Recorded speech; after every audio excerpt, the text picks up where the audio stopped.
Well, it hasn't been the season we expected from the Chiefs in 2025, but there's still one game left to play, and they'll aim to finish this thing strong before officially turning the page to next year.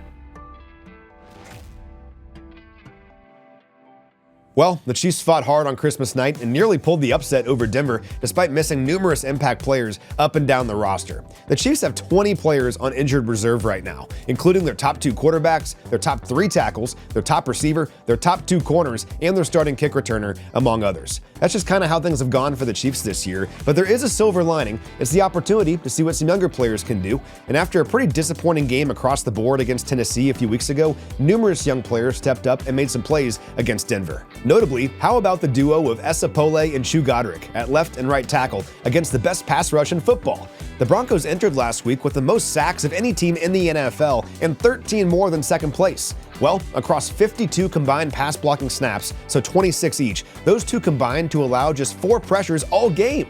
It was part of a great all-around performance by the Chiefs' offensive line, which held Nick Bonito, Zach Allen, and Jonathan Cooper combined to just 7 total pressures between them.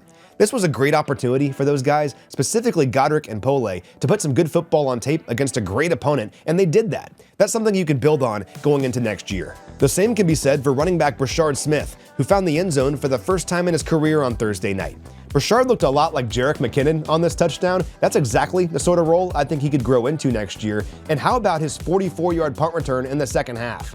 He's just scratching the surface of his potential, in my opinion, and he can use Thursday as a springboard heading into the offseason. Defensively, cornerback Noel Williams continues to impress. He played all 72 defensive snaps on Thursday night, and according to Pro Football Focus, he was the Chiefs' best defender on the field, allowing just 4 catches for 21 yards on 43 coverage snaps while logging a team-best 5 defensive stops. He looks like a starting caliber corner, and that's a major insight heading into the offseason. And while not a young player, I think Christian Fulton also falls into this category. I was excited about Fulton heading into this year as one of the Chiefs' starting corners, especially in nickel, as that would provide Steve Spagnuolo with the flexibility to play Trent McDuffie inside more often.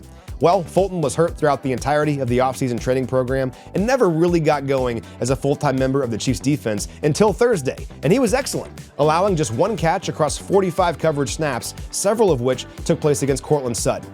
So I think it was important that the Chiefs saw what they had in Fulton before the offseason got underway, and Thursday was a great sample. So, as the Chiefs wrap up the season on Sunday, they'll have one more opportunity for some valuable development and evaluation when it comes to all of those guys, and in the case of Travis Kelce, maybe some more NFL history.